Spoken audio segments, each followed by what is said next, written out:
Okay, so for today's video, pagluluto tayo ng alamang. Oh yeah.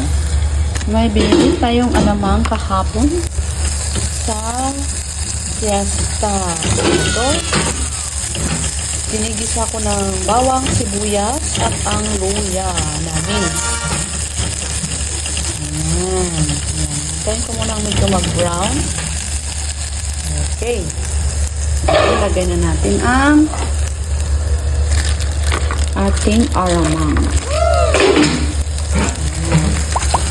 Perfect ito para sa mga niluluto nating pagkain or sa mga pang-sauce.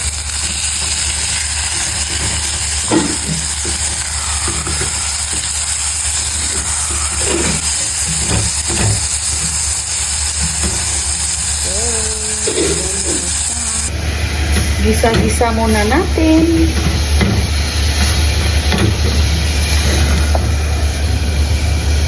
So after nito, lagyan natin ng tubig. Put water. Okay.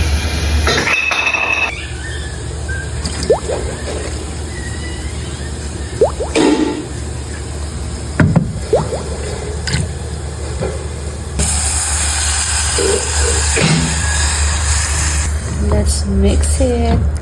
Ayan. And after that, so ito ang sekreto nito para maging mas masarap at manamis-namis ang ating alamang. Lagyan natin ng asukal. Mas maganda pag brown sugar. Okay? Marami-raming brown sugar. Mix na natin.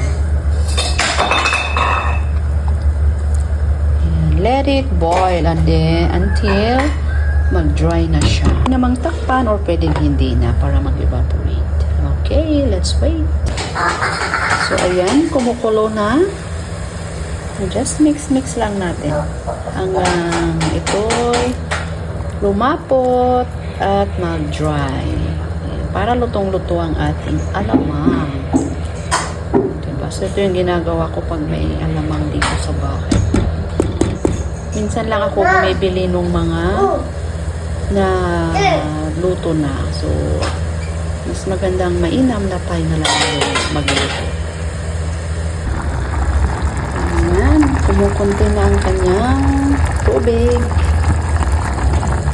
Mix na natin. Ayan siya. Mamaya lalapit na ito.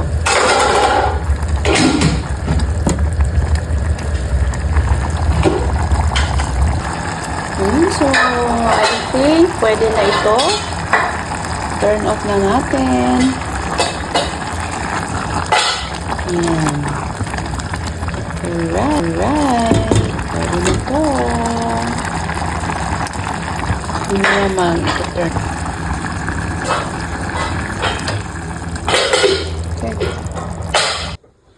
Ayan. So, ito na ating nilutong alamang. So, let's dip it and eat it. Okay. Come on, let's eat. Wow.